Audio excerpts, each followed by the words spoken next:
So hi friends, അപ്പോൾ എല്ലാവരും സുഖമായിട്ടിരിക്കുന്നെന്ന് വിശ്വസിക്കുന്നു. അപ്പോൾ നമ്മൾ ഇന്ന് ബേസിക്കലി ഡെവോപ്സിൻ്റെ ഒരു ഓവർവ്യൂ ആണ് നമ്മൾ ഡിസ്കസ് ചെയ്യാനായിട്ട് പോകുന്നത്. അതായത് കഴിഞ്ഞ ദിവസത്തിൽ നമ്മൾ ഡോക്കർ എന്ന് പറഞ്ഞൊരു ടൂളിനെ പറ്റി പരിചയപ്പെട്ടു. പിന്നെ ഡെവോപ്സിൽ നമുക്ക് ഫണ്ടമെൻ്റൽ ആയിട്ട് നമുക്ക് അറിഞ്ഞിരിക്കേണ്ട ലിനക്സ് കമാൻഡ്സിനെ പറ്റി പരിചയപ്പെട്ടു. എന്നാൽ കൂടുതൽ ടൂളിലേക്ക് പോകുന്നതിന് മുന്നേ ഇവ പല കുട്ടികൾക്കും എന്താണ് DevOps, as A DevOps engineer എന്തൊക്കെ കാര്യങ്ങളാണ് ചെയ്യേണ്ടതെന്നുള്ള രീതിയിൽ കുറേ കൺഫ്യൂഷൻ ഉണ്ടാവും. സോ നമുക്ക് ആ ഒരു കരിയർ വൈസായിട്ടുള്ള ആ ഒരു സെക്ടർ കൂടി നമുക്ക് ക്ലിയർ ചെയ്തിട്ട് നമുക്ക് എന്ത് ചെയ്യാം, ഈ ഒരു സീരീസിൻ്റെ ബാക്കി ടൂളുകൾ കൂടി നമുക്ക് എക്സ്പ്ലോർ ചെയ്യാം. ഓക്കെ, അപ്പോൾ നമുക്ക് ആ ഒരു വീഡിയോയിലോട്ടാണ് പോകുന്നത്. അപ്പോൾ ഈ ഒരു വീഡിയോയുടെ അവസാനമാകുമ്പോഴത്തേക്കും നിങ്ങൾക്ക് എന്താണ് ഒരു ഡെവോപ്സ്, അതുപോലെ തന്നെ ഡെവോപ്സ് എഞ്ചിനീയർ ഒരു കമ്പനി ചെയ്യേണ്ട ജോലി എന്താണ്, അതുപോലെ തന്നെ ഒരു കമ്പനിയിൽ ഡെവോപ്സിൻ്റെ ആവശ്യകത എന്താണ് എന്നിങ്ങനെ 3 കാര്യങ്ങൾക്കുള്ള ഒരു ഉത്തരം നിങ്ങൾക്ക് കിട്ടിയിട്ടുണ്ടാവും.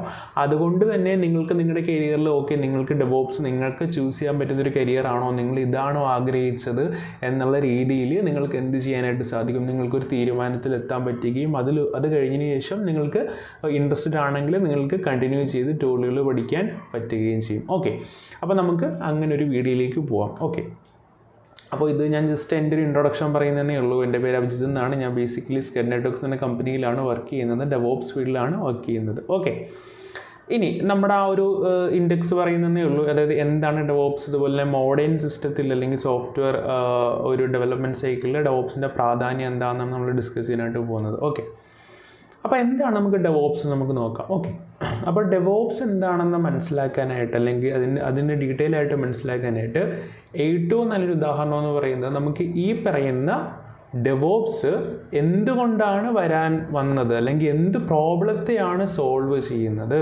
അപ്പോൾ അത് മനസ്സിലാക്കാനായിട്ട് നമുക്ക് കുറച്ച് ട്രഡീഷണൽ മാനറിലുള്ള ഒരു കാലത്തേക്ക് പോകാം. അതായത് ഡെവോപ്സ് ഒന്നും ഇല്ലാത്തൊരു സമയത്തിലേക്ക് നമുക്ക് പോകാം. അപ്പോൾ നിങ്ങൾ ജസ്റ്റ് ഒന്ന് ഇമാജിൻ ചെയ്യുക, നിങ്ങളൊരു കമ്പനിയിൽ പ്ലേസ്ഡായി, ഇപ്പോഴല്ല ഡെവോപ്സ് ഒന്നും ഇല്ലാത്ത സമയത്ത് അല്ലെങ്കിൽ ഡെവോപ്സ് വരുന്നതിന് മുന്നേ ഉള്ള ഒരു കമ്പനിയിൽ നിങ്ങൾ പ്ലേസ്ഡായി. ഓക്കെ, അപ്പോൾ ആ ഒരു സമയത്ത് കമ്പനിയിൽ ബേസിക്കലി ഡെവലപ്പർ ഉണ്ടാകും, ഓപ്പറേഷണൽ ടീം ഉണ്ടാകും. ഇങ്ങനെ 2 ടീമായിരിക്കും ഒരു കമ്പനിയിൽ ഉണ്ടായിരിക്കുക. ഓക്കെ, അപ്പോൾ നിങ്ങൾ എന്ത് ചെയ്തു, നിങ്ങൾ ബേസിക്കലി ഒരു ഡെവലപ്പറായിട്ടാണ് ജോയിൻ ചെയ്യുന്നത് വിചാരിക്കുക. നിങ്ങൾക്കൊരു ടാസ്ക് അസൈൻ ചെയ്ത് കിട്ടുവാണ്, എന്താണ്, ഒരു ഇ-കൊമേഴ്സ് വെബ്സൈറ്റ് നിങ്ങൾ ക്രിയേറ്റ് ചെയ്യുക. ഓക്കെ, അപ്പോൾ നിങ്ങൾ എന്ത് ചെയ്തു, നിങ്ങൾക്ക് ആ പ്രോജക്റ്റ് കിട്ടി, നിങ്ങൾ ആ ഒരു പ്രോജക്റ്റിനെ മനസ്സിലാക്കി നിങ്ങൾ പ്ലാൻ ചെയ്യുകയാണ്. ഓക്കെ, നമുക്ക് ആദ്യത്തെ 2 വീക്ക് കൊണ്ട് ഇത് കംപ്ലീറ്റ് ചെയ്യാം, 2ാമത്തെ വീക്ക് കൊണ്ട് ഇത് കംപ്ലീറ്റ്. അപ്പോൾ അങ്ങനെ നിങ്ങൾ പ്രോജക്റ്റിൻ്റെ പ്ലാനിങ് ഒക്കെ കഴിഞ്ഞു, നിങ്ങൾ എന്ത് ചെയ്തു, പ്രോജക്റ്റിൽ വർക്ക് ചെയ്യാൻ സ്റ്റാർട്ട് ചെയ്തു.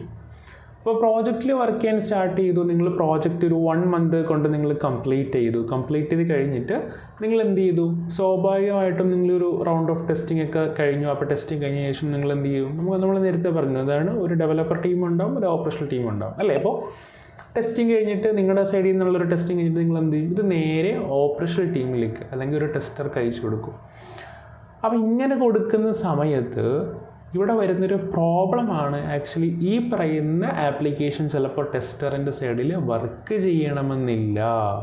നമ്മൾ ഇതിനെപ്പറ്റി ഓൾറെഡി സംസാരിച്ചിട്ടുണ്ട്. ഇങ്ങനെയുള്ളൊരു പ്രോബ്ലത്തിൻ്റെ സൊല്യൂഷൻ എന്താണെന്ന് നിങ്ങൾക്ക് അറിയാമെന്ന് വിശ്വസിക്കുന്ന കാര്യം നമ്മളതിനെപ്പറ്റിയുള്ള ടൂൾ ഓൾറെഡി നമ്മൾ ഡിസ്കസ് ചെയ്തിട്ടുണ്ട്. ഓക്കെ, അപ്പോൾ ഇവിടെ വരുന്ന പ്രധാന കാര്യം എന്താണെന്ന് ചോദിക്കുകയാണെങ്കിൽ ഈ ഡെവലപ്പർ ചിലപ്പോൾ ഡെവലപ്പ് ചെയ്തത് ലിനക്സ് എൻവയോൺമെൻറ്റിലാകാം, അല്ലെങ്കിൽ ചിലപ്പോൾ പൈത്തൻ്റെ ഒരു പെർട്ടിക്കുലർ വേർഷൻ ആയിരിക്കും യൂസ് ചെയ്തിരിക്കുക. ഓക്കെ, പക്ഷേ അതേ റിക്വയർമെൻറ്റ്, അതേ എൻവയോൺമെൻറ്റ് ഈ പറയുന്ന ടെസ്റ്ററിൻ്റെ കയ്യിൽ ഇല്ലെങ്കിൽ അത് ഒരു ഇഷ്യൂ വരാനുള്ള ചാൻസസ് ഉണ്ട്. അപ്പോൾ ഇതുപോലുള്ള ധാരാളം ഇഷ്യൂസ് എന്ത് ചെയ്യുന്നു, വരാൻ ചാൻസസ് ഉണ്ട്. നിങ്ങൾ നോക്കുകയാണെങ്കിൽ ഇപ്പോൾ ഇതാണ് പൊതുവെ നമ്മളിപ്പോൾ കണ്ട ഒരു സിനാരിയോ. അതായത് ഡെവലപ്പർ ഒരു കോഡ് ചെയ്യുന്നു, കോഡ് കംപ്ലീറ്റ് ചെയ്തിട്ട് എന്ത് ചെയ്യുന്നു, ഓപ്പറേഷണൽ ടീമിലുള്ള ടെസ്റ്റർക്ക് അല്ലെങ്കിൽ ടെസ്റ്ററിന് എന്ത് ചെയ്യുന്നു, ഡയറക്റ്റ് അയച്ചു കൊടുക്കുന്നു. അപ്പോൾ ഒരു ടെസ്റ്റ് ചെയ്യാൻ വേണ്ടി സ്റ്റാർട്ട് ചെയ്യുന്ന ടൈമിൽ അത് വർക്ക് ചെയ്യുന്നില്ല. ഇതുപോലെ തന്നെ ധാരാളം മറ്റ് പ്രോബ്ലങ്ങളും ഉണ്ട്. അതായത് ഈ പറയുന്ന ഡിപ്ലോയ്മെൻറ്റ് എന്ന് പറയുന്നത് ലൈവ് സെർവറിൽ നമ്മുടെ ഡെവലപ്പ് ചെയ്ത ആപ്ലിക്കേഷൻ ഇൻസ്റ്റാൾ ചെയ്യണമല്ലോ, അതിനാണ് നമ്മൾ ഡിപ്ലോയ്മെൻറ്റ് എന്ന് പറയുന്നത്. അപ്പോൾ പണ്ട് സമയത്ത് ഡെവോപ്സ് ഒന്നും ഇല്ലാത്ത സമയത്ത് നമ്മൾ മാനുവൽ ഡിപ്ലോയ്മെൻ്റ് ആണ് ചെയ്തുകൊണ്ടിരുന്നത്. എന്താണ്, ഓരോരോ ഫയൽ വീതം നമ്മൾ ചിലപ്പോൾ സെർവറിലേക്ക് കൊണ്ട് ഇട്ടിട്ട് ഡിപ്ലോയ് ചെയ്യുന്ന സമയത്ത് ബേസിക്കലി എന്താ സംഭവിക്കുക, ചിലപ്പോൾ ഒരു ഫയൽ മിസ്സായി പോവുകയാണെങ്കിൽ ആ ഒരു ആപ്ലിക്കേഷൻ റൺ ചെയ്യില്ല. അതുപോലെ തന്നെ ഹ്യൂമൻ എറേഴ്സിൽ എന്താ പറയുന്നത്, ചിലപ്പോൾ ഈ പറയുന്ന കോൺഫിഗറേഷൻസ് നമ്മൾ മാനുവലി നമ്മൾ എഴുതിയിടുന്ന സമയത്ത് IPs മാറിപ്പോകാം, അല്ലെങ്കിൽ എന്തെങ്കിലും കാര്യങ്ങളും വ്യത്യാസം വന്നിട്ടുണ്ടെങ്കിൽ ആ എൻ്റെ ആപ്ലിക്കേഷനോട് കൊളാപ്സ് ആവും. അതുപോലെ തന്നെ സ്ലോ റിലീസസ്, അതായത് ഈ പറയുന്ന ഒരു ഡെവലപ്പർ ഒരു പ്രോഡക്റ്റ് അല്ലെങ്കിൽ ഒരു വെർഷൻ ക്രിയേറ്റ് ചെയ്ത് കഴിഞ്ഞിട്ടുണ്ടെങ്കിൽ അത് ലൈവായിട്ടുള്ള കസ്റ്റമറിലേക്ക് പോകാനായിട്ട് ബേസിക്കലി കുറേയധികം സമയം എടുക്കുന്ന കാര്യം അത് ഓപ്പറേഷൻ ടീമിൻ്റെ അടുത്ത് കിട്ടി, ഓപ്പറേഷനിൽ അത് വെരിഫൈ ചെയ്തു, പിന്നെ ഡിപ്ലോയ് ചെയ്യാനായിട്ട് കുറേയധികം ടൈമുകളെടുത്ത് ആ ഒരു മാനറിലായിരുന്നു പണ്ട് കാലത്ത് പ്രവർത്തിച്ചിട്ടുണ്ടായിരുന്നത്. അതുകൂടാതെ തന്നെ ഇനി എന്തെങ്കിലും ഒരു ഇഷ്യൂസ് കസ്റ്റമർ ഫേസിൽ റിപ്പോർട്ട് ചെയ്യുകയാണെങ്കിൽ അത് ഡെവലപ്മെൻറ്റ് ലൈഫ് സൈക്കിളാണോ അല്ലെങ്കിൽ ഓപ്പറേഷൻ ലൈഫ് സൈക്കിളാണോ അത് ഫോം ചെയ്തതെന്ന് കണ്ടുപിടിക്കാനായിട്ട് തന്നെ കുറേയധികം സമയങ്ങൾ വേണ്ടി വന്നു. രണ്ടുപേരുടെയും സമയങ്ങൾ ഇൻവെസ്റ്റ് ചെയ്ത് തന്നെ ഫിഗർ ഔട്ട് ചെയ്യേണ്ട ഒരു അവസ്ഥ വന്നു. അപ്പോൾ അത് കുറേ ടൈം കൺസ്യൂമിങ് കാര്യങ്ങളാണ് അവിടെ വന്നിട്ടുണ്ടായിരുന്നത്. അതുപോലെ തന്നെ പ്യുവർ കമ്മ്യൂണിക്കേഷൻ, അതുപോലെ തന്നെ പുവർ കമ്മ്യൂണിക്കേഷൻ എന്ന് പറയുന്നത് ബേസിക്കലി ഡെവലപ്പർ പുതിയ ഫീച്ചർ ബിൽഡ് ചെയ്യാനാണ് ഫോക്കസ് ചെയ്യുന്നത്, ഓപ്പറേഷൻ ടീം അതിൻ്റെ സ്റ്റെബിലിറ്റിയാണ് ഫോക്കസ് ചെയ്യുന്നത്. അപ്പോൾ അതുകൊണ്ട് തന്നെ അവർ അങ്ങോട്ടും ഇങ്ങോട്ടും ബ്ലെയിം ചെയ്യാനുള്ള കേസസ് ഒക്കെ ഉണ്ട്. അതായത് ഇത് വർക്ക് ചെയ്യുന്നില്ല, നമ്മൾ നേരത്തെ കണ്ടില്ല, അത് ഡെവലപ്പർ ഈ പറഞ്ഞ ഡെവലപ്പ് ചെയ്ത സാധനം ഓപ്പറേഷൻ ടീമിൻ്റെ സൈഡിലേക്ക് വന്നപ്പോഴത്തേക്കും വർക്ക് ചെയ്യുന്നില്ല, അങ്ങനെ അങ്ങോട്ടും ഇങ്ങോട്ടും ബ്ലെയിം ചെയ്യാനുള്ള ചാൻസസ് ഒക്കെ ഉണ്ട്. അപ്പോൾ അവിടെ എന്ത് സംഭവിച്ചെന്ന് വെച്ചിട്ടുണ്ടെങ്കിൽ ഈ പറഞ്ഞ റിക്വയർമെൻറ്റ്, അതായത് ഈ പറയുന്ന ഡെവലപ്പർ ഡെവലപ്പ് ചെയ്തപ്പോഴത്തേക്കും പൈത്തൺ 3 ആണ് വേണ്ടത്, അല്ലെങ്കിൽ അങ്ങനെ എന്തെങ്കിലും സ്പെസിഫിക് വെർഷനാണ്, ഡിപ്പെൻഡൻ്റ്ലി കുറച്ചധികം ഫയൽസ് ഉണ്ട്, പക്ഷേ അത് ഓപ്പറേഷൻ ടീമിൻ്റെ അകത്തുള്ള അല്ലെങ്കിൽ ടെസ്റ്റിൻ്റെ സൈഡിൽ ഇല്ലെങ്കിൽ ആ പ്രോജക്റ്റ് വർക്ക് ചെയ്തില്ല. ഓക്കെ, അപ്പോൾ അങ്ങനെയുള്ള കുറേയധികം ഇഷ്യൂസൊക്കെ നമ്മൾ പണ്ട് കാലത്ത് ഫേസ് ചെയ്തിട്ടിരുന്ന മേജറായിട്ട് വരുന്ന ഇഷ്യൂസ്. ഓക്കെ, അപ്പോൾ ഈ ഒരു സമയത്ത് ബേസിക്കലി കമ്പനിക്ക് മനസ്സിലായി എന്താണ് പ്രധാനമായിട്ട് ഇതൊരു ടെക്നോളജി പ്രോബ്ലം അല്ല, പകരം ഈ പറയുന്ന ഡെവലപ്പേഴ്സിനെയും ഈ പറയുന്ന ഓപ്പറേഷണൽ ടീമിനെയും ഒരുമിച്ച് പ്രവർത്തിക്കാനുള്ള ഒരു പ്രോസസ്സ് ഇല്ല, അല്ലെങ്കിൽ ഒരുമിച്ച് പ്രവർത്തിച്ച് പല റെപ്പറ്റേറ്റീവ് ടാസ്കുകളും ഓട്ടോമേറ്റ് ചെയ്ത് അവർ നമ്മുടെ സോഫ്റ്റ്വെയറിനെ കറക്റ്റായിട്ട് കസ്റ്റമറിന് ഡിപ്ലോയ് ചെയ്ത് കൊടുക്കാൻ അല്ലെങ്കിൽ കസ്റ്റമറിലേക്ക് എത്തിക്കാനുള്ള ഒരു സംവിധാനമില്ല. അപ്പോൾ ആ ഒരു അപ്രോച്ച് അല്ലെങ്കിൽ അങ്ങനെയുള്ളൊരു സംവിധാനമാണ് നമ്മൾ ഡെവോപ്സിൽ, അല്ലെങ്കിൽ ഈ ഡെവോപ്സ് എന്ന് പറഞ്ഞ അപ്രോച്ച് എന്ന് പറയുന്നത് ഈ ഇങ്ങനെയുള്ളൊരു സംവിധാനമാണ്. അതായത് ഡെവലപ്പറെയും ഓപ്പറേഷണൽ ടീമിനെയും ഒരുമിച്ച് പ്രവർത്തിച്ചുകൊണ്ട് പല റെപ്പറ്റേറ്റീവ് ടാസ്കുകളും ഓട്ടോമേറ്റ് ചെയ്തുകൊണ്ട് നമ്മുടെ ആപ്ലിക്കേഷൻ പ്രോപ്പറായിട്ട് ഡിപ്ലോയ് ചെയ്യുന്ന ഒരു സംവിധാനമാണ് എന്തെന്ന് പറയുന്നത് ഡെവോപ്സ് എന്ന് പറയുന്നത്. അപ്പോൾ നിങ്ങൾക്കിപ്പോൾ എന്താണ് ഡെവോപ്സ് എന്നുള്ളൊരു ക്ലിയർ കട്ട് ഐഡിയ കിട്ടിയിട്ടുണ്ടെന്ന് വിശ്വസിക്കുന്നു. അപ്പോൾ ഇത് ജസ്റ്റ് ഒരു റീക്യാപ്പാണ്. നമ്മൾ പണ്ട് കാലത്ത് ട്രഡീഷണൽ വേയിൽ ഡെവോപ്സ് ഇല്ലാത്ത സമയത്ത് ഉണ്ടായിരുന്ന പ്രോബ്ലംസ് ആയിരുന്നു. ഡെവലപ്പേഴ്സും ഓപ്പറേഷൻ ടീമും സെപ്പറേറ്റ് ആയിട്ടാണ് വർക്ക് ചെയ്യുന്നത്, ഡെവലപ്മെൻറ്റ് മാനുവലായിരുന്നു, അതുപോലെ തന്നെ റിലീസസ്, അതായത് നമ്മൾ നേരത്തെ പറഞ്ഞല്ലോ ഈ പറഞ്ഞ പുതിയ വെർഷൻസ് ഇറക്കി കഴിഞ്ഞാൽ അത് കുറേയധികം ടൈമുകൾ എടുത്തിട്ടാണ് ഡിപ്ലോയ് ചെയ്യുന്നത്.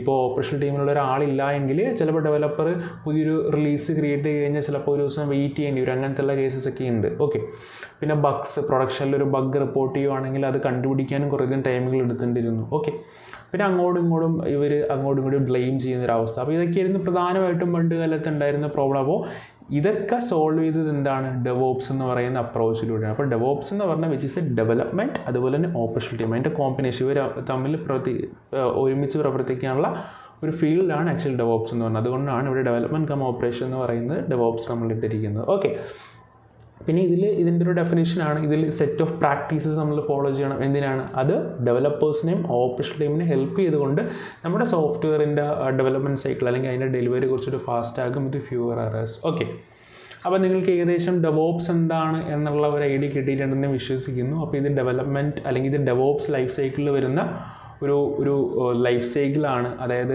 ഇവിടെ പറയുന്നത് ഡെവോപ്സ് എഞ്ചിനീയർ ഇതെല്ലാം ചെയ്യുമെന്നല്ല, പകരം ഡെവോപ്സ് എഞ്ചിനീയറാണ് ഈ ഒരു ഹോൾ ആർക്കിടെക്ചർ ബിൽഡ് ചെയ്യുന്നത്. അതായത് ഡെവലപ്പർ ഒരു കോഡ് ഡെവലപ്പ് ചെയ്ത് കഴിഞ്ഞ് ഈ പറയുന്ന ക്ലൗഡിലേക്ക് അല്ലെങ്കിൽ ക്ലൗഡിലുള്ള റെപ്പോസിറ്ററിലേക്ക് പുഷ് ചെയ്ത് കഴിഞ്ഞിട്ടുണ്ടെങ്കിൽ അത് ഓട്ടോമാറ്റിക്കലി ടെസ്റ്റ് ചെയ്ത് ഒരു സെർവറിൽ ഡിപ്ലോയ് ചെയ്യുക, എന്നിട്ട് അതിനെ മോണിറ്റർ, ഇങ്ങനത്തെ കാര്യങ്ങൾ, അതായത് ആ പറയുന്ന എൻ്റെ ഇൻഫ്രാസ്ട്രക്ചർ ഡെവലപ്പ് ചെയ്യുന്നവരായിരിക്കും ഡെവോപ്സ് എഞ്ചിനീയർ ആയിരിക്കും. അപ്പോൾ അതൊക്കെയാണ് ഈ പറയുന്ന ഡെവോപ്സ് ലൈഫ് സൈക്കിളിൽ വരുന്ന കാര്യങ്ങൾ. ഓക്കെ, പിന്നെ അതിൻ്റെ ഒരു ഡെഫിനേഷനാണ് ഡെവോപ്സ് എഞ്ചിനീയർ എന്ന് പറഞ്ഞാൽ is the role that built in the automation infrastructure and the tool that help team practices that culture efficiently.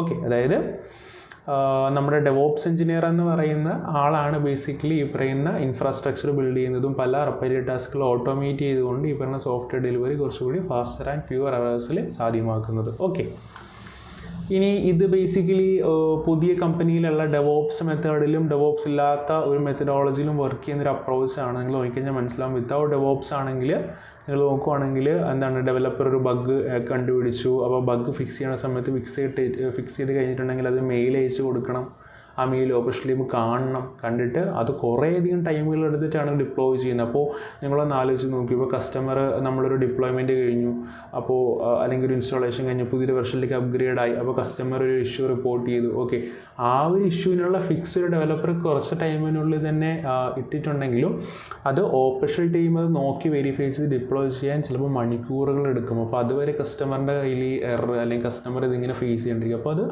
അത് ബേസിക്കലി നല്ലൊരു പ്രവണതയല്ല. അപ്പോൾ അങ്ങനെയുള്ള കാര്യങ്ങളൊക്കെ ആയിരുന്നു പണ്ടുണ്ടായിരുന്നത്. അപ്പോൾ ഇപ്പോഴത്തെ സിസ്റ്റത്തിൽ നിങ്ങൾ നോക്കിയാൽ, അതായത് ഡെവലപ്പർ എന്ത് ചെയ്യുന്നു, ഈ പറയുന്ന കോഡ് ക്ലൗഡിലേക്ക് പുഷ് ചെയ്തിട്ടുണ്ടെങ്കിൽ ഓട്ടോമാറ്റിക്കലി ടെസ്റ്റ് ചെയ്ത് ബിൽഡ് ചെയ്ത് അത് കസ്റ്റമറിലേക്ക് എത്തും.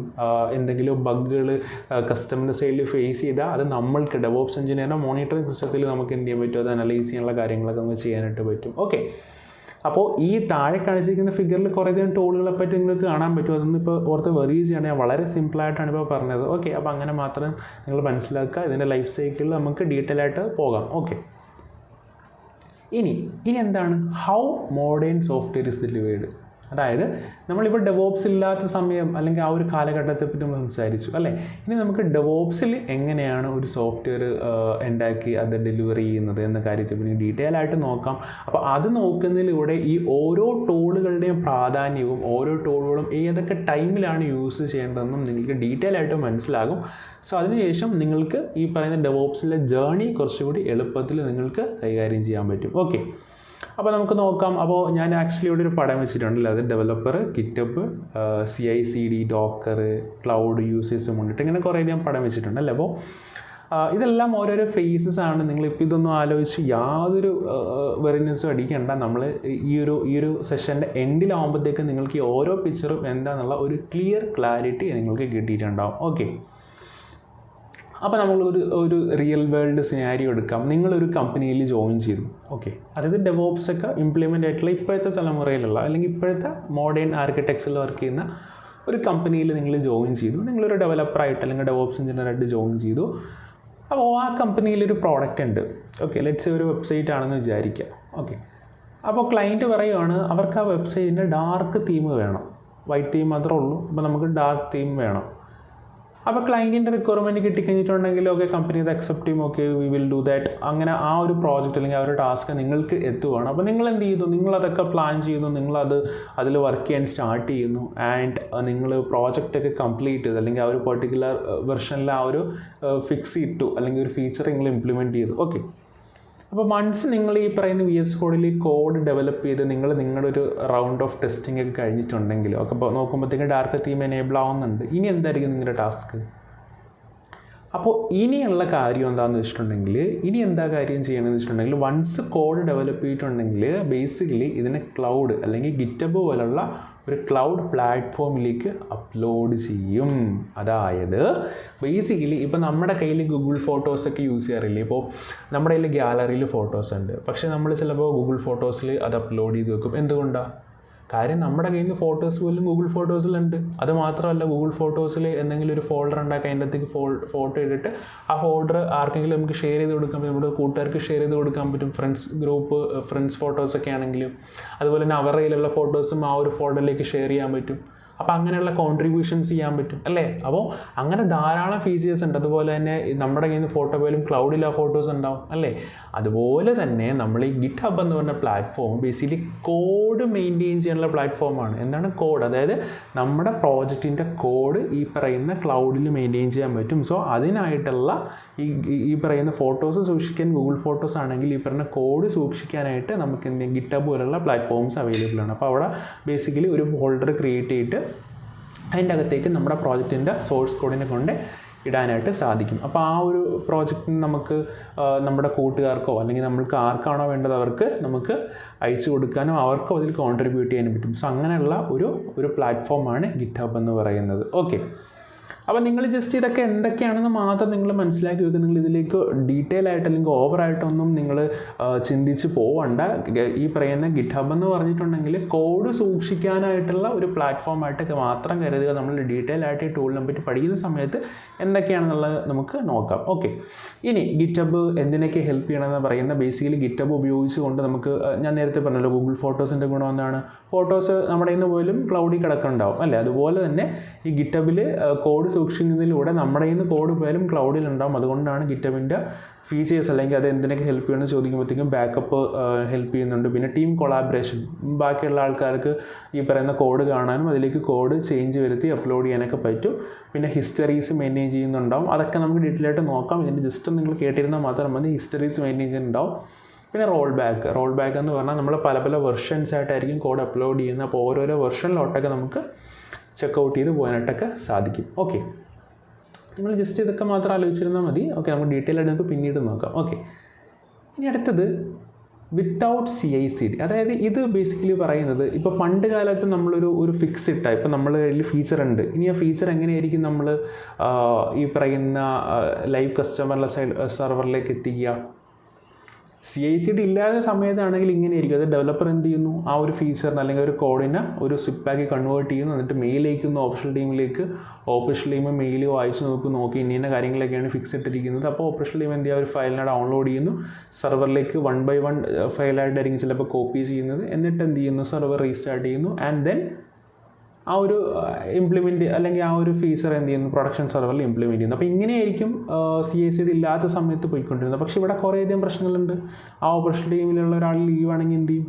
അപ്പോൾ ബേസിക്കലി നമ്മുടെ ഡിപ്ലോയ്മെൻറ്റുകൾ വൈകും അല്ലേ, നമ്മുടെ ആ ഒരു സെർവറിൽ കൊണ്ട് ഇൻസ്റ്റാൾ ചെയ്യാനുള്ള സമയങ്ങൾ വൈകും. അങ്ങനെ കുറേയധികം ഇഷ്യൂസ് വരാനുള്ള ചാൻസ് ഉണ്ട്. അപ്പോൾ മോഡേൺ ആർക്കിടെക്ചറിൽ നോക്കുവാണെങ്കിൽ, നമ്മുടെ ഇപ്പോഴത്തെ സമയത്ത് നോക്കുവാണെങ്കിൽ ഈ പറയുന്ന കോഡ് വൺസ് ഗിറ്റ്ഹബ് പോലുള്ള ക്ലൗഡിലേക്ക് അപ്ലോഡ് ചെയ്ത് കഴിയുമ്പോൾ തന്നെ എന്ത് ചെയ്യും, ഓട്ടോമാറ്റിക്കലി അവിടെ എന്ത് സംഭവിക്കും, അതിനെ ടെസ്റ്റ് ചെയ്ത് അതിനെ ബിൽഡ് ചെയ്ത് അതിനെ ഒരു സെർവറിലേക്ക് ഇൻസ്റ്റാൾ ചെയ്തോളും. എല്ലാം ഈ പറയുന്ന ഓട്ടോമാറ്റിക്കായിട്ട് നടന്നോളും. നമ്മൾ നേരത്തെ ചെയ്ത പോലെ ഒരു മാനുവൽ ഇൻ്റർവെൻഷൻ്റെ ഒരു ആവശ്യം ഇല്ല. നേരത്തെ എങ്ങനെയായിരുന്നു, നമ്മൾ സോഴ്സ് കോഡ് ഉണ്ടാക്കി, നമ്മളതിനെ സിപ്പാക്കി, പിന്നെ മെയിൽ അയച്ചു, ഓപ്പറേഷനിലും അത് ഡൗൺലോഡ് ചെയ്തു, വെരിഫൈ ചെയ്തു, എന്നിട്ട് സെർവറിൽ കൊണ്ട്. അപ്പോൾ അങ്ങനെ ഒരു മാനുവൽ ഇൻ്റർവെൻഷൻ ഉണ്ടായിരുന്നു. കുറേ ടൈം ടേക്കിംഗ് ടാസ്കുകൾ അവിടെ ഉണ്ടായിരുന്നു. പക്ഷേ ഇപ്പോഴത്തെ ആർക്കിടെക്ചർ നിങ്ങൾ നോക്കൂ, വൺസ് നിങ്ങൾ കോഡ് പുഷ് ചെയ്തിട്ടുണ്ടെങ്കിൽ അവിടുന്ന് ആ ഒരു പൈപ്പ് ലൈൻ വർക്ക് ചെയ്യുന്നതിലൂടെ, എന്താണ് പൈപ്പ് ലൈൻ മീൻസ്, നമ്മൾ കുറച്ചധികം കാര്യങ്ങൾ എഴുതി വെച്ചിട്ടുണ്ട്. അപ്പോൾ ആ ഓരോ ഫേസസിലൂടെ കടന്നു, അതായത് ഓട്ടോമാറ്റിക്കലി ടെസ്റ്റ് ചെയ്യും, ഓട്ടോമാറ്റിക്കലി ബിൽഡ് ചെയ്യാൻ മീൻസ് അതിനെ ഇൻസ്റ്റാൾ ചെയ്യുന്ന രൂപത്തിലേക്ക് മാറ്റും, ഓട്ടോമാറ്റിക്കലി സെർവറിൽ ഇൻസ്റ്റാൾ ചെയ്യുള്ളൂ. അപ്പോൾ ഇതാണ് ബേസിക്കലി മോഡേൺ സിസ്റ്റത്തിൻ്റെ അകത്തുള്ള CI/CD യൂസ് ചെയ്യുന്നതിലൂടെയുള്ള ഉപകാരം. CI/CD എന്ന് പറഞ്ഞിട്ടുണ്ടെങ്കിൽ continuous integration and continuous delivery, continuous deployment എന്നാണ് പറയുന്നത്. നമുക്ക് ഡീറ്റെയിൽ ആയിട്ട് ഇത് എന്തൊക്കെയാണ് നമുക്ക് നോക്കാം. അപ്പോൾ ഇതെങ്ങനെ ഇംപ്ലിമെൻറ്റ് ചെയ്യുമെന്ന് ചോദിക്കുകയാണെങ്കിൽ, ഇപ്പോൾ നമ്മൾ ഗിറ്റബ് ആക്ഷൻസ് അല്ലെങ്കിൽ ഗിറ്റബ് വർക്ക് ഫ്ലോസ് ത്രൂ നമുക്ക് ചെയ്യാനായിട്ട് സാധിക്കും. അതുപോലെ ജെൻകിൻ പോലുള്ള ടൂളുകളൊക്കെ ഉപയോഗിച്ച് ഈ CI/CD നമുക്ക് ഇംപ്ലിമെൻറ്റ് ചെയ്യാൻ പറ്റും. അപ്പോൾ നിങ്ങൾ ഡീറ്റെയിൽ ആയിട്ട് വറി ചെയ്യേണ്ട, ജസ്റ്റ് ഇതെന്താണെന്ന് മാത്രം ഇപ്പോൾ കേട്ടിരിക്കുക. ഓക്കെ, പിന്നെ ബേസിക്കലി കണ്ടെയ്നറൈസ് വിത്ത് ഡോക്കറാണ്. ഇത് എന്ത് ഉദ്ദേശിക്കുന്നതെന്ന് വെച്ചിട്ടുണ്ടെങ്കിൽ, ഞാൻ ബേസിക്കലി ഇവിടെ ഒരു സ്റ്റോറി വെച്ചിട്ടുണ്ട്. ഞാൻ ജസ്റ്റ് ആ സ്റ്റോറി ഒന്ന് പറയാം. അതായത് ഒരമ്മ എന്ത് ചെയ്യുന്നു, ഒരു 4 ലഞ്ച് ബോക്സ് ഉണ്ടാക്കുവാണ്. അപ്പോൾ 4 ലഞ്ച് ബോക്സിലും സെയിം റൈസ്, സെയിം കറി, സെയിം സൈസിലുള്ള ബോക്സാണ്. വേറെ സർപ്രൈസ് ഒന്നുമില്ല. അതായത് സെയിം സൈസിലുള്ള ബോക്സ്, അല്ലെങ്കിൽ സെയിം കറി, സെയിം ചോറാണ് വെച്ചിരിക്കുന്നത് വിചാരിക്കുക. അങ്ങനെയാണെങ്കിൽ ആ ലഞ്ച് ബോക്സ് ആര് കഴിച്ചാലും സെയിം ടേസ്റ്റോടുകൂടി കഴിക്കാൻ പറ്റും. കാര്യം 4 ബോക്സും സെയിം സൈസാണ്, സെയിം കറിയാണ്, സെയിം ചോറാണ് അല്ലേ. അപ്പോൾ ഏതെങ്കിലും ഒരാൾക്ക് അത് മിസ്സായിട്ടുണ്ടെങ്കിൽ അവർക്ക് ആ ലഞ്ചിന് ചിലപ്പോൾ വ്യത്യസ്തമായ ടേസ്റ്റ് അനുഭവപ്പെടാം, അല്ലെങ്കിൽ ആ ഒരു രുചി അനുഭവിക്കാൻ പറ്റണമെന്നില്ല. ഇതെന്തുകൊണ്ട് ഞാൻ ഇവിടെ പറഞ്ഞതെന്ന് വെച്ചിട്ടുണ്ടെങ്കിൽ, ഇതുപോലെ തന്നെയാണ് നമ്മൾ കണ്ടെയ്നറൈസ് ചെയ്യുന്നത്. അതായത് ഒരു ആപ്ലിക്കേഷൻ നമ്മൾ കണ്ടെയ്നറൈസ് ചെയ്യുവാണെങ്കിൽ അത് ഏത് സെർവറിൽ കൊണ്ടിട്ടാലും യാതൊരു കുഴപ്പമില്ലാതെ ഓടിക്കോളും. അതായത് നമ്മൾ ഈ ലഞ്ച് ബോക്സിൽ ഈ പറയുന്ന റൈസും കറിയും വെച്ചപ്പോഴത്തേക്കും അത് ആര് കഴിച്ചാലും ഒരേപോലെ തോന്നുമെന്ന് പറയുന്നത്. അതുപോലെ തന്നെയാണ് ഈ പറയുന്ന കണ്ടെയ്നർ ക്രിയേറ്റ് ചെയ്യുന്നത്. ഒരു ആപ്ലിക്കേഷൻ്റെ ഒരു കണ്ടെയ്നർ ക്രിയേറ്റ് ചെയ്യുകയാണെങ്കിൽ അത് ഏത് സെർവറിൽ കൊണ്ടിട്ടാലും അത് യാതൊരു പ്രശ്നമില്ലാതെ, അത് എൻവയോൺമെൻറ്റിനെ ഡിപ്പെൻഡ് ചെയ്യാതെ അത് വർക്ക് ചെയ്യും. അത് എങ്ങനെയാണെന്ന് ചോദിക്കുകയാണെങ്കിൽ, അപ്പോൾ നേരത്തെ നമ്മളൊരു കേസ് പറഞ്ഞില്ലേ, അതായത് ഡെവലപ്പറിൻ്റെ സൈഡിൽ ഡെവലപ്പ് ചെയ്ത് ടെസ്റ്റിൻ്റെ സൈഡിൽ വർക്ക് ചെയ്യുന്നില്ല എന്ന്. അപ്പോൾ കണ്ടെയ്നറൈസ് ചെയ്യാന്ന് പറഞ്ഞാൽ ഡെവലപ്പർ എന്ത് ചെയ്യുന്നു, ഒരു എംപ്റ്റി കണ്ടെയ്നർ, നിങ്ങൾ അങ്ങനെ വിഷ്വലൈസ് ചെയ്ത കണ്ടെയ്നറിൻ്റെ അകത്തേക്ക് എന്ത് ചെയ്യുന്നു, ഈ ഡെവലപ്പർ ഡെവലപ്പ് ചെയ്ത ആപ്ലിക്കേഷൻ ഇടുന്നു. ആ ആപ്ലിക്കേഷൻ വർക്ക് ചെയ്യാൻ വേണ്ടിയിട്ടുള്ള ഡിപ്പെൻഡൻറ്റ് ഫയൽസും അതുപോലെ തന്നെ ലൈബ്രറീസും ആ പറയുന്ന കണ്ടെയ്നറിൻ്റെ അകത്ത് കൊണ്ട് ഇടുന്നു. ഓക്കെ, അപ്പോൾ കണ്ടെയ്നറിൻ്റെ അകത്ത് ഇപ്പോൾ എന്തൊക്കെയുണ്ട്, ആപ്ലിക്കേഷൻ ഉണ്ട്, അത് വർക്ക് ചെയ്യാനായിട്ടുള്ള ഡിപ്പെൻഡൻറ്റ് ഫയൽസും ഉണ്ട്. ഇനി കുഴപ്പമുണ്ടോ? ഇല്ല. ഇനി ആ കണ്ടെയ്നറിൻ്റെ അകത്തുള്ള ആപ്ലിക്കേഷൻ സുഖമായിട്ട് വർക്ക് ചെയ്യും. കാര്യം എന്താ, അതിൻ്റെ അകത്ത് അത് വർക്ക് ചെയ്യാൻ വേണ്ടിയിട്ടുള്ള എല്ലാ ഫയൽസും കാര്യങ്ങളും കാര്യങ്ങളും ഉണ്ട്. ഓക്കെ, എന്നിട്ട് നമ്മൾ എന്ത് ചെയ്യും, ഈ കണ്ടെയ്നർ ആയിരിക്കും ഈ പറയുന്ന ടെസ്റ്റർക്ക് അയച്ചു കൊടുക്കുന്നത്. അപ്പോൾ ടെസ്റ്ററിൻ്റെ കമ്പ്യൂട്ടറിൽ യാതൊരു കുഴപ്പമില്ലാതെ വർക്ക് ചെയ്യും. കാര്യം എന്താ, ആ കണ്ടെയ്നറിൻ്റെ അകത്തുള്ള ആപ്ലിക്കേഷൻ വർക്ക് ചെയ്യാൻ പറ്റുള്ള എല്ലാ ഫയൽസും കണ്ടെയ്നറിൻ്റെ അകത്ത് തന്നെയുണ്ട്. ഓക്കെ, നിങ്ങൾ കൺഫ്യൂസ്ഡ് ആവണ്ട. എൻവിയോൺമെൻറ്റ് മാറുന്നതനുസരിച്ച് അവിടെ എന്താ സംഭവിച്ച, ആപ്ലിക്കേഷന് ഒരു കുഴപ്പം വന്നില്ല. അതായത് കണ്ടെയ്നറൈസ് ചെയ്തിട്ടാണ് നമ്മളൊരു ആപ്ലിക്കേഷൻ ട്രാൻസ്ഫർ ചെയ്യണമെങ്കിൽ അത് ഏതൊരു സിസ്റ്റത്തിലും യാതൊരു കുഴപ്പമില്ലാതെ വർക്ക് ചെയ്യും. നിങ്ങൾ അത്രയും മാത്രം ആലോചിക്കുക. ഓക്കെ, അതാണ് കണ്ടെയ്നറൈസേഷൻ്റെ ഏറ്റവും വലിയ ഒരു use and it's A powerful technique എന്ന് പറയുന്നത്. ഓക്കെ, ഇനി ക്ലൗഡ് എന്ന് പറയുന്ന ഒരു കാര്യമാണ്. അതായത് ഇപ്പോൾ നമുക്ക് വേണമെങ്കിൽ താമസിക്കണമെങ്കിൽ വീട് വെച്ചും താമസിക്കാം, അല്ലെങ്കിൽ ഫ്ലാറ്റിൽ നമുക്ക് റെൻറ്റ് കൊടുത്തും താമസിക്കാം, അല്ലേ? അപ്പോൾ റെൻറ്റ് കൊടുത്ത് താമസിക്കാൻ നമുക്ക് എന്താ ഗുണം, ആ ഒരു ടൈമിൽ റെൻറ്റ് കൊടുത്താൽ മതി. പക്ഷെ നമുക്ക് വീട് വെക്കണമെങ്കിൽ നമ്മൾ പിന്നെ ഫൗണ്ടേഷൻ അങ്ങനെ കാര്യങ്ങളൊക്കെ ടേക്കിംഗ് ടാസ്ക്കാണ്. പിന്നെ വീട് മെയിൻറ്റെയിൻ ചെയ്യണം, അങ്ങനെ കുറേ കാര്യങ്ങളുണ്ടല്ലേ. അപ്പോൾ ഇതുപോലെ തന്നെ നമുക്ക് ഈ പറയുന്ന സർവർ വേണമെങ്കിൽ, അല്ലെങ്കിൽ പണ്ട് കാലത്ത് നമ്മൾ മേടിക്കായിരുന്നു ചെയ്തിട്ടിരുന്നത്. അപ്പോൾ ആ സമയത്ത് നമുക്ക് സർവറിനെ മെയിൻറ്റെയിൻ ചെയ്യണം, അങ്ങനെ കുറേ ടാസ്കുകളൊക്കെ ഉണ്ടായിരുന്നു, അല്ലേ?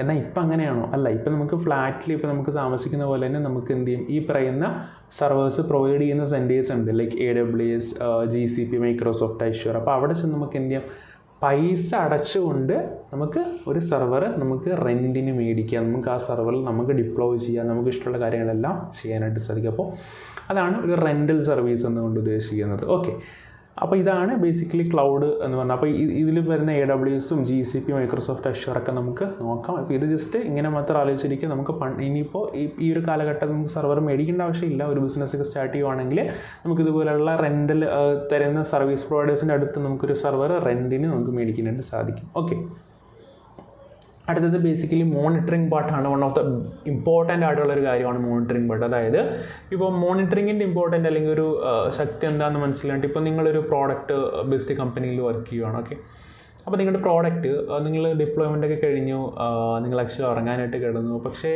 2 മണിയൊക്കെ ആയപ്പോഴത്തേക്കും എന്തെങ്കിലും ഒരു ഇഷ്യൂ അടിച്ചു. അപ്പോൾ ആ ഇഷ്യൂ അടിച്ചിട്ടുണ്ടെങ്കിൽ നിങ്ങൾ പിറ്റേ ദിവസം ആയപ്പോഴത്തേക്കൊക്കെ ഉണർന്നു, നിങ്ങൾക്ക് നോട്ടിഫിക്കേഷൻ വന്നിട്ടുണ്ടായിരുന്നു, അല്ലെങ്കിൽ നിങ്ങൾ അറിഞ്ഞു 2 മണിക്ക് ഇഷ്യൂ അടിച്ചു. അപ്പോൾ നിങ്ങൾക്ക് എന്ത് ചെയ്യാൻ പറ്റും, മോണിറ്ററിംഗ് ടൂളിൻ്റെ സഹായത്തോടുകൂടി നിങ്ങൾക്ക് ആ ഇഷ്യൂസ് എന്താണെന്ന് പെട്ടെന്ന് മനസ്സിലാക്കാനും അലേർട്ട് കിട്ടുന്നതിലൂടെ 2 മണിക്കാണ് ആ ഇഷ്യൂ സംഭവിച്ചതെന്ന് നിങ്ങൾക്ക് മനസ്സിലാക്കാനൊക്കെ സാധിക്കും.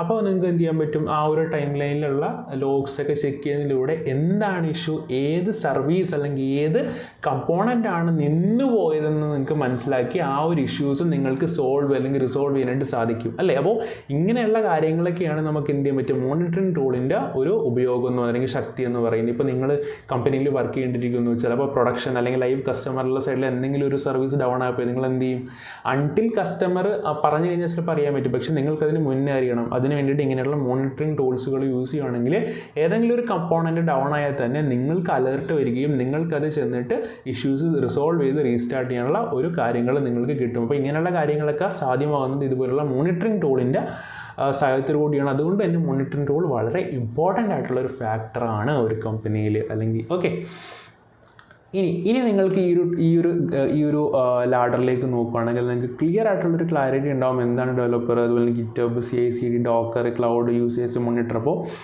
ഞാൻ ഒന്നും കൂടി നമുക്കൊന്ന് നോക്കാം. ഡെവലപ്പർ ആക്ച്വലി കോഡ് ഡെവലപ്പ് ചെയ്തിട്ടുണ്ടെങ്കിൽ ഗിറ്റബിലേക്ക് പുഷ് ചെയ്യും. ഗിറ്റബിൽ എന്തുണ്ട്, ഈ പറയുന്ന CI/CD, അതായത് ഓട്ടോമാറ്റിക്കലി കോഡിനെ ടെസ്റ്റ് ചെയ്യുന്നു, അതുപോലെ ബിൽഡ് ചെയ്യുന്നു, സെർവറിലേക്ക് ഡിപ്ലോയ് ചെയ്യുന്നു, അല്ലേ?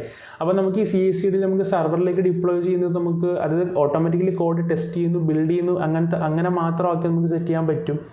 ഓക്കെ, ഇനി ഈ പറയുന്ന CI/CD അകത്ത് വരുന്നതൊക്കെയാണ് ഈ പറയുന്ന ഡോക്കറും പോലുള്ള കാര്യങ്ങൾ. അതായത് ഈ പറയുന്ന കോഡ് ബിൽഡ് ചെയ്യുമല്ലോ, ആ ബിൽഡ് ചെയ്യുന്നത് ബേസിക്കലി കണ്ടെയ്നറായിട്ടായിരിക്കും. കാര്യം കോഡ് ഈ പറഞ്ഞ കണ്ടെയ്നർ ആക്കിയാൽ മാത്രമേ പല സ്ഥലങ്ങളിൽ യാതൊരു കുഴപ്പമില്ലാതെ ഡിപ്ലോയ് ചെയ്യാൻ പറ്റുള്ളൂ. നമ്മൾ ഓൾറെഡി പറഞ്ഞു, അല്ലേ?